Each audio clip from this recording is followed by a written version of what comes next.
are all 14th Street addresses extending to the rear of Erie Street, which is going to be to my north.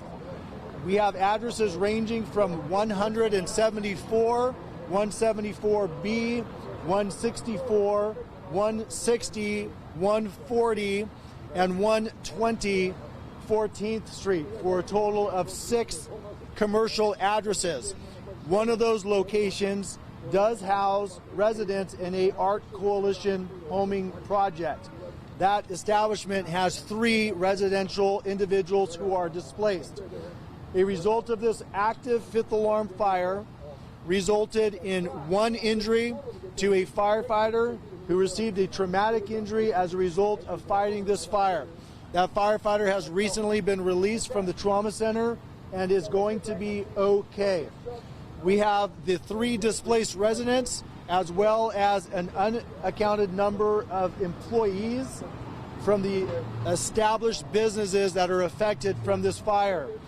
Our fire department is working with our housing development department, Human Services Association, and Red Cross to make sure that these individuals are afforded proper information, proper services that will allow them to recover from this incident moving forward. At this time, the building of origin for this fire is being determined by our Fire Investigation Task Force to be to the rear of 140 14th Street. I want to remind you that this is an active fire investigation, meaning that this will be fluid. This could change within the dynamics of the fire investigators' determination of a cause and origin once it is safe for them to get into the footprint to properly evaluate what the point of origin is and then what the cause is going to be for this fire, which will come at a later time. With that, I am open for questions. I understand that there was a mattress fire last night on the rear of 140. What role does that play, if any, in the fire that happened this morning? So the question was, there's information that there was a mattress fire to the rear of 140 14th Street, which would be on the Erie Street side last night. That is correct. We can confirm that there was a mattress fire last night around 11 o'clock in the evening. That mattress fire was extinguished by Engine Company 6. That was associated to a homeless encampment in that area. And again, that fire was completely extinguished last night by Engine Company number 6 around 11:30 in the evening. Do we believe this also had to do with the same group that was involved with that mattress fire? So the question is do we believe that this fire is related to the mattress fire? Again, our fire investigators will take that into account, but it is too early at this time to determine if that had a nexus to this fire or not. But again, our fire investigators have that information.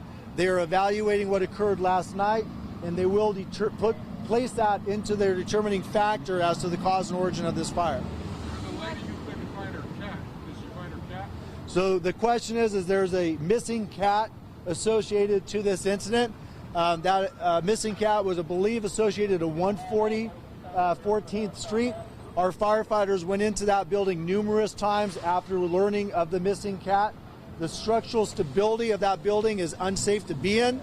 Nevertheless, our crews did go in looking for that cat, and to my knowledge, were not able to find that cat or remnants of that cat. It's our hope and desire that that cat got out safely and will be reunited with the family. But again, at this time, to my knowledge, that cat is still missing. Do you have any reason to believe that this fire is suspicious? The question is do we have any reason to believe if this fire is suspicious? At this time, our Fire Investigation Task Force is actively investigating the fire. Being suspicious is a part of that investigation. They will investigate to determine if this was accidental, if this was intentional, if this is suspicious. Again, it's too early in the phase of this investigation to state if it's suspicious or not. Last night, after that mattress fire was put out, were the people that the homeless encampment allowed to stay there, were they still there after you guys put out that fire? So the question is last night, after the mattress fire, if the homeless encampment individuals were allowed to stay within that general area. I do not know to that specific account, but I can attest to what our past practice is. And our past practice is the same as if you are in your own home. And if it's attainable to stay there, we are not going to have you leave or vacate the area. For all intents and purposes, these areas are the living space for some individuals, and for us to physically remove them is not going to be a humane action. And if we do not have to move those individuals, we will not. But again, as to the aspects to last night, I do not know if that occurred or not. Any further questions? Can you speak about the firefighter who was injured? What was the extent of his injuries? So due to the HIPAA law, we're not going to go too much into that firefighter's injuries. That firefighter did sustain traumatic injuries as a result of blunt force trauma while he was actively engaged in directing firefighting operations. He was immediately taken to paramedic with San Francisco Fire and transported to our trauma center, where we're extremely appreciative of our partners at San Francisco General Hospital, who made sure that every aspect of this individual was looked at, and he will be okay. Lieutenant, what makes it so hard to put this fire out? So the question is what made it so hard to put this fire out? So this is a very fast, rapidly moving and progressing fire. It expanded through 6 commercial buildings. It rapidly rose from a first alarm fire to a 5th alarm fire in under 1 hour. So we have challenges such as water supply. We quickly met our capacity for a municipal water source and went to our high pressure water system, our auxiliary water system. This is something that we train for and we plan on. We actually have members of the water department on site to assist us with switching over to that secondary system.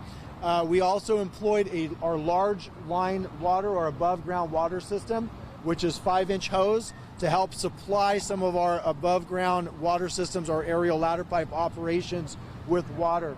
So again, these are challenges, but challenges that this department and this city has pre-planned, has practiced and trained on, and they were implemented today and they worked effectively well. Do you have any idea of how many hotspots you guys are targeting right now? There's multiple hotspots within that area. I'm chuckling because in my mind I can't fathom how many are in there behind me. That's why we have the ladder pipe up. We have some ground monitors up and hand lines to address those as they do occur. If we remember, unfortunately, the Pier 45 fire, where we encountered almost the same dynamics of the flare-ups and the hotspots, which took days to extinguish, that's what we're encountered with today. We will have crews on site until those are all completely extinguished for the safety of the public and also for the stability of this incident. How long did it take you guys to get the upper hand? So this is still an active 5th alarm fire. It has not been declared contained. We have obviously rolled back our resources to just a few engines and truck companies to address the hotspots. The forward motion of this fire was roughly completely out right around 1 o'clock, 1:30 this afternoon, meaning that at that point we were very confident that this fire was not going to move to any other structures or affect any other individuals. So in closing, seeing no further questions, our heart as a department goes out to all those affected by this fire. It is extremely difficult times with COVID-19, civil unrest, uncertainty, people losing jobs, people being furloughed, and on top of that, now not having a place to go to work or having a business that is going to be uncertain if it's going to come back. And those are stressors that as an employer and an employee and the residents who are living in these areas have to basically cope with.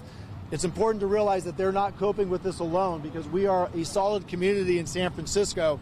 We have resources for all those individuals, and I'm confident that as a community, from your public servants to our community, we will come out of this and we will resolve out of this together.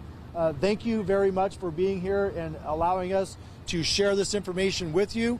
We will have a media update tomorrow morning at this same location at 7 o'clock in the morning with any updates to this fire if they do evolve.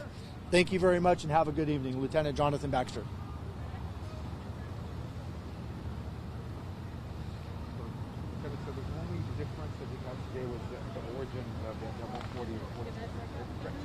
the only thing that's like suspicious thing. It's always like a protocol.